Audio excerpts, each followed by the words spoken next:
사망실로 들어가 볼게요. 이정민 팀장과 함께하겠습니다. 어서 오세요. 네, 안녕하세요. 네, 안녕하세요. 오늘도 저희가 세 가지 사망실을 준비해 봤고요. 여러분들의 투자 포인트를 얻어갈 수 있는 시간이 되셨길 바라겠습니다. 첫 번째 사망실 만나보시죠. 시장 빠지니까 삼성전자랑 우리 국내 증시 이야기 좀 해볼게요. 무엇이 문제일까? 무엇이 문제길래 이렇게까지 밀릴까를 고민해봐도 다시 전저점 수준까지 내려왔습니다. 네. 뚜렷한 정말 이렇게까지 빠질 만한 이유가 있는 건가? 제가 봤을 때는 좀 과하다라는 생각이 들기도 하는데요. 네, 맞습니다. 삼성전자 같은 경우에는 일단은 삼성전자의 그 자체적인 문제라기보다는 네. 대외적인 이슈에 따라서 좀 영향을 많이 받고 있다. 이렇게 좀 말씀을 드리면 될 것 같습니다. 일단 첫 번째 이슈로는 당연히 마이크론 실적 발표와 연계되어서 좀 말씀을 드릴 수밖에 없을 것 같습니다. 마이크론에서 이제 그 실적 가이던스가 하향되는 그런 일이 좀 있었는데요. 이와 여파로 이제 삼성 또한 그 실적이 시장의 기대치보다는 좀 낮게 발표되는 게 아니냐라는 이야기가 나오면서 이제 외국계 창구에서도 좀 강한 매도세가 나왔다라고 일단 첫 번째로 좀 말씀을 드려야 될 것 같아요. 거기다가 또 지난밤에 그 미국에서 이제 그 주가가 좀 크게 하락하는 모습을 좀 보여줬죠. 그 여파로 국내 증시 또한 오늘 이렇게 약한 모습을 좀 보여주고 있습니다. 미국 의회에서 임시 예산안을 통과를 시켰습니다. 그래서 일단은 연방정부의 셧다운은 지금 현재 피할 수 있게 되었다라고 좀 생각을 하시면 될 것 같은데요. 하지만 시장에서 가장 염려하는 부분은 또 부채 한도 그 증액과 관련된 법안이 처리가 되지 않았다는 부분에 있습니다. 이렇게 된다라면은 이번 달 18일이죠. 18일 날 채무불이행 디폴트에 빠지는 게 아니냐라는 우려감으로 미국 다우존스 지수 및 이제 나스닥이 하락을 하면서 국내 증시도 똑같이 좀 영향을 받고 있다라고 좀 말씀을 드리겠습니다. 네, 하지만 이 디폴트 미국 정부와 관련된 디폴트 관련되어서는 제가 시청자분들께 좀 말씀을 드릴 게 2013년도 증시를 다시 한번 좀 떠올려 보자라고 좀 말씀을 드리고 싶습니다. 당시에는 오바마 행정부가 이제 막 들어섰을 때였던 걸로 저도 기억을 하는데요. 당시에도 똑같이 디폴트와 관련된 이슈가 있었습니다.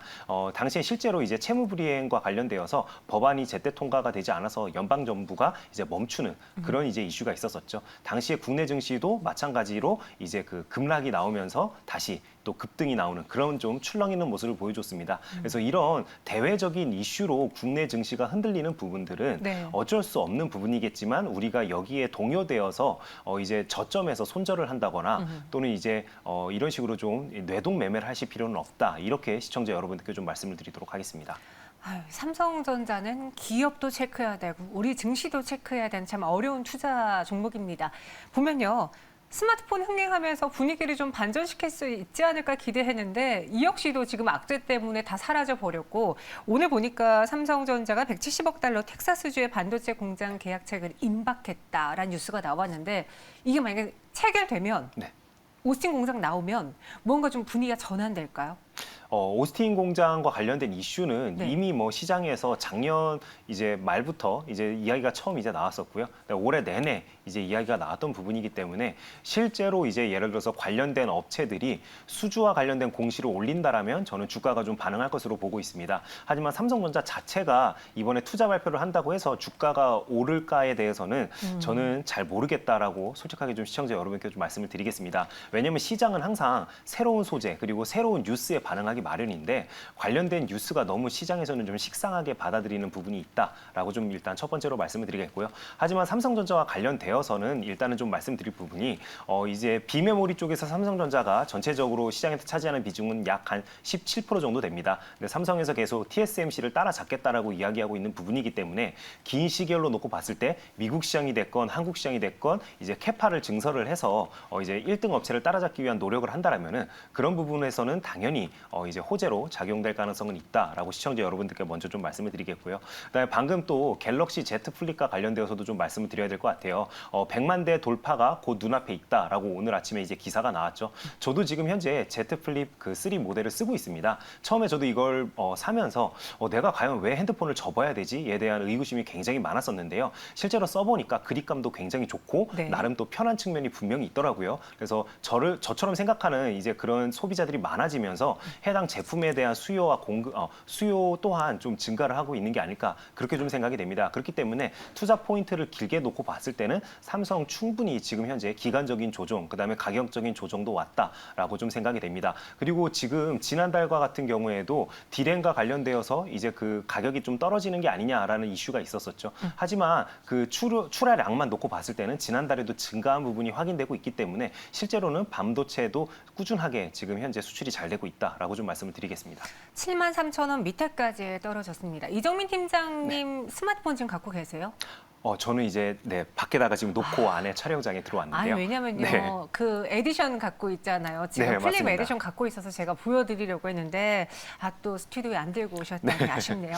이 삼성전자가 그럼 이런 저러한 이슈들을 다 가지고 조정도 충분히 겪어냈을 때 올라갈 겁니다. 네. 작년 2020년 연말에 대형주와 삼성전자의 장이었는데 올해도 어게인 2020 할 수 있을까요? 아니면 이번엔 아닐까요? 이렇게 좀 말씀을 드릴게요. 10년 넘게 삼성전자가 작년 말부터 특히나 이제 우리 개인 투자자분들께서 꿈꾸시는 이제 그 주가의 이제 모습은 아마 그냥 1월 달 모습이 아닐까 싶습니다. 1월 달에 워낙 삼성전자가 급격하게 오르는 모습을 보여줬죠. 그렇기 때문에 향후에도 그런 식으로 급격한 상승이 나올 것이냐라고 물어보신다면은 저는 그런 모습은 다시 보긴 힘들 거다라고 좀 말씀을 드리겠습니다. 워낙 당시에는 코로나발 이슈로 이제 유동성도 많이 풀린 상황이었고 모든 개인 투자자분들이 다 흥분해 있던 상황이다 보니까 그런 식의 주가 상승은 좀 나왔다라고 보여지고 있고요. 하지만 지금 저는 다시 한번 좀 말씀드리지만 충분히 지금 삼성전자 같은 경우 가격적인 조정, 그다음에 기간적인 조정은 나왔다라고 생각을 합니다. 특히나 최근에 그 기사 뜨는 것들을 보면은 4분기 때 디램 가격 하락을 염려한다라는 기사가 굉장히 많죠. 근데 저는 항상 좀 시청자 여러분들께 말씀드리고 싶은 부분이 주가는 이제 그 실물 경기를 6개월 정도는 선반영한다라고 우리가 모두 다 이야기하죠. 그렇기 때문에 삼성은 충분히 지금 현재 조정 기간을 거치고 있다라고 보고 있기 때문에 올해와는 다른 내년의 모습을 기대한다라면은 지금 충분히 매수 타점으로 노려볼 만하다라고 좀 말씀을 드리겠습니다. 네. 지금은 손절할 필요 없다, 매수 타점이다라고 이야기했습니다. 저희도 계속 저점 매수해 보세요라고 하지만 올랐다 다시 내리는 상황이 반복돼서 죄송스럽긴 한데요. 그래도 삼성전자 부활이 분명히 올 테니까 우리는 조금 더 기다려 보겠습니다. 이어서 두 번째 상황실로 넘어가 보죠.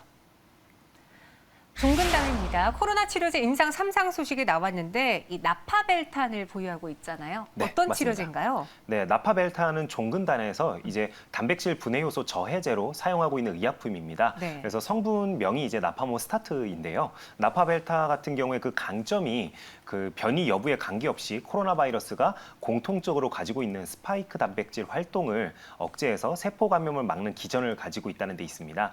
실제로 그 연구소들의 발표를 좀 살펴본다라면은 다양한 변이에 상관없이 적용이 가능하기 때문에 위드 코로나 시대에 딱 적합한 이제 그 치료제가 될 수도 있다. 이런 식으로 이제 연구 발표를 한 기관들이 있습니다. 이런 이유로 종근당의 나파벨탄이 국내 치료제 중에서는 현재 유일하게 임상 3상을 진행을 하고 있습니다. 이번에 승인받은 국가는 우크라이나인데요. 이제 회사에서 밝히기로는 우크라이나를 시작으로 뭐 브라질과 인도 등 해외에서 지속적으로 임상 승인을 받아서 3상을 좀 속도감 있게 진행을 하겠다라고 현재 밝힌 상황입니다. 이 종근당이 임상 3상 이야기를 했을 때 같은 날 부강약품의 경우에는 스톱 이야기가 나왔습니다. 어제도 저희가 장 막판에 하한가까지 밀리는 모습을 보았는데 이제 남은 치료제 관련 기업은 어떤 게 있을까요? 네, 이제 그 종근당을 제외하고 4개 회사가 아직 더 있습니다. 지금 현재 국내 기업 중에서는 신풍제약, 그다음에 대웅제약, 그다음에 한국 유나이티드제약, 그다음에 동아약품 등 4개 회사를 우리가 떠올릴 수 있을 것 같은데요. 이 중에 아마 그 우리 시청자 여러분들께서 좀 제일 궁금하신 회사가 신풍제약이 좀 관심이 잘 많을 것 같습니다. 그래서 신풍에 대해서 좀 간략하게 좀 말씀을 드린다면 임상 2상에서 유효성 확보에는 좀 실패를 했지만 그 파라맥스는 3상과 관련해서 이제 시험 계획을 식약처에서 승인을 받았습니다. 그래서 현재 경증과 중증 환자 약 1,400명을 상대로 안정성과 유효성 평가를 이제 들어간다라고 회사에서 지금 현재 밝힌 상황입니다. 그래서 3상을 진행하기 위해서는 기간이 꽤 걸릴 수밖에 없습니다. 그렇기 때문에 그런 부분들을 좀 감안한다라면은 한 1년여 시간을 좀 우리가 좀 생각을 해봐야 될 것 같고요. 회사에서 이제 발표하는 내용을 그 안에 이제 기사로 계속 우리가 접할 수밖에 없기 때문에 그런 기사를 보면서 회사의 주가를 이제 우리가 좀 기대를 가지고 좀 바라볼 필요가 있다라고 좀 말씀을 드리겠습니다. 네. 섭씨님께서 이런 글 올려주셨어요. 이 뉴스에 가다 많은 건 뭘까요, 종근당? 말씀하신 것처럼 오늘 종근당이 그래서 이 소식 속에 크게 시세가 분출됐다가 현재는 상승폭을 좀 반납했거든요. 치료제 모멘텀에 이제는 좀 투자자분들이 지치신 걸까요? 아니면 요 뉴스 나왔으니까 이제 더 이상 나올 때, 결과 나올 때까지는 시간이 필요해. 일단 팔고 보자라는 심리가 반영된 걸까요? 어떻게 보세요? 네, 제가 항상 시청자 여러분들께 좀 말씀드리는 게 첫 번째로 일단 신선하지 않다라는 부분 말씀을 드리겠고요. 그다음에 두 번째로 시장의 돈은 유한한데 이벤트가 항상 이 종목에만 있는 건 아니죠. 오늘 같은 경우에도 지금 보시면은 뭐 메타버스 관련주들이 크게 움직인다던가 또는 이제 그 오징어 게임과 관련된 종목들이 오늘도 굉장히 큰 슈팅이 나오고 있죠. 이렇듯 시장에 항상 그 몰리는 이슈들이 있다 보니까 상대적인 매력도가 떨어지고 있다라고 좀 말씀을 드리겠습니다. 하지만 그럼에도 불구하고 제가 종근당 같은 경우에는 유일하게 국내 치료제 중에서 3상을 진행하고 있다는 부분에서는 우리가 플러스 요인으로 좀 생각을 해봐야 된다라고 좀 말씀을 드리겠고요. 오늘처럼 이런 좋은 뉴스가 나왔음에도 불구하고 큰 윗꼬리가 나오는 부분은 해당 종목에 물린 개인 투자자들이 그만큼 많다라는 반증이기도 합니다. 근데 오늘 이제 어제와 오늘 이제 해당 종목에 나온 뉴스들을 본다라면은 이제 그 일정과 관련된 뉴스들을 우리가 살펴볼 수 있습니다. 그렇기 때문에 내가 꼭 치료제를 좀 이제 투자를 해봐야겠다, 내 포트 안에 담아봐야겠다라고 생각하시는 투자자분들께서는 그런 뉴스를 좀 꼼꼼히 체크를 하셔가지고요. 달력에 그 날짜를 꼭 표시해 두시길 바랍니다. 그래서 일정 매매로 접근 가능하다라고 좀 말씀을 드리겠고요. 특히나 치료제와 관련되어서는 종근당이 이제 가장 앞서고 있는 부분은 맞기 때문에 긍정적으로 생각해 보자라고 좀 말씀을 드리겠습니다. 네, 저희 채팅방에서는 삼상이 제일 어려우니까요. 삼상 실패 가능성도 있어요. 라면서 이 삼상 결과에 대해서는 약간 의구심을 갖고 있는 것 같습니다. 하지만 오늘 일단 종근당 이 뉴스 속에 급등이 나왔고요. 저 이어서 세 번째 상황실로 넘어가 보죠. 펄어비스 신작 성과 기대에 증권사에서 목표 주가 눈높이를 높이고 있습니다. 오늘 목표가 상향 리포트 내용부터 정리해 볼까요? 네, 오늘 NH투자증권에서 이제 그 목표가 상향하는 리포트가 나왔습니다. 네. 22% 정도 상향을 했는데요. 기존 목표가가 9만 원이었는데 이번에 11만 원으로 상향하는 수치입니다. 검은 사막 모바일이 중국에 출시가 연내에 이제 이루어지고 그다음에 내년에는 이제 붉은 사막 이제 서비스가 시작이 될 것으로 알려지고 있고요. 또 내후년에는 최근에 굉장히 이슈가 많이 되었던 도깨비가 이제 서비스가 될 것으로 현재 알려지고 있기 때문에 신작 출시에 대한 기대감이 어느 때보다 좀 뜨거운 상황이다라고 일단 첫 번째로 좀 말씀을 드리겠습니다.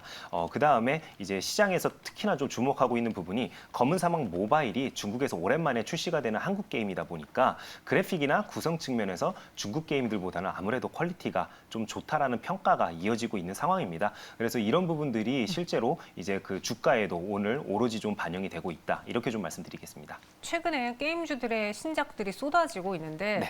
그러니까 작년에 코로나19 때문에 막 이런 신작 발표가 계속 늦춰졌었잖아요. 네, 맞습니다. 올해가 그러면 이런 게임주들의 어떻게 보면은 대세가 될 수 있는 그런 기간인가요? 연말? 일단은 뭐 대세가 이미 되고 있다라고 네. 저는 좀 말씀을 드리겠고요. 특히나 최근에 게임주들 움직임을 본다라면은 굉장히 극명하게 갈리고 있다라고 좀 말씀을 드리겠습니다.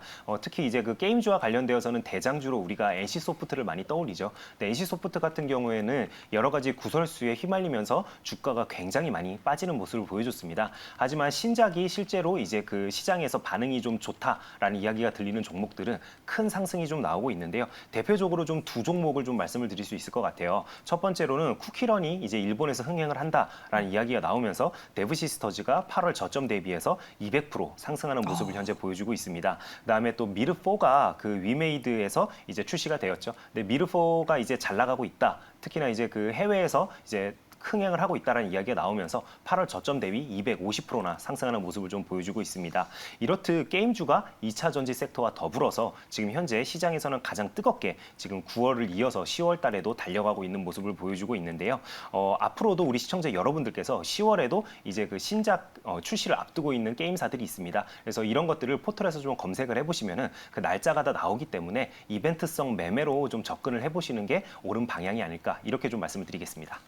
그럼 펄어비스에 대한 가격 전략으로 마무리해 보겠습니다. 현재 구간 또 상승세를 유지하고 있는데요. 펄어비스 지금 투자해 보는 건 어떨까요? 가격 전략은요? 네, 펄어비스 같은 경우에도 시청자 여러분들께 제가 충분히 오늘 좀 매수를 해볼 만하다라고 좀 말씀을 드리겠습니다. 특히나 중국 시장에서 오랜만에 출시되는 한국 게임이기 때문에 분명 이제 우리의 그 기대치를 충족시킬 정도의 흥행은 가능할 것이라고 좀 생각을 합니다. 그렇기 때문에 매수 추천 가격으로는 시청자 여러분들께 현재가로 좀 추천을 드리도록 하고요. 목표 가격은 10만 원까지 바라보도록 하겠습니다. 그다음에 손절은 8만 원을 이탈하게 된다라면 손절로 대응 부탁드리겠습니다. 현재도 7% 상승 유지하고 있고요. 목표 주가는 10만 원, 그리고 손절가는 8만 원이라고 제시해 드렸습니다. 한번 오늘 현재가 눈여겨보시기 바랄게요. 이정미 팀장과 함께 다뤄봤습니다. 고맙습니다. 네, 감사합니다.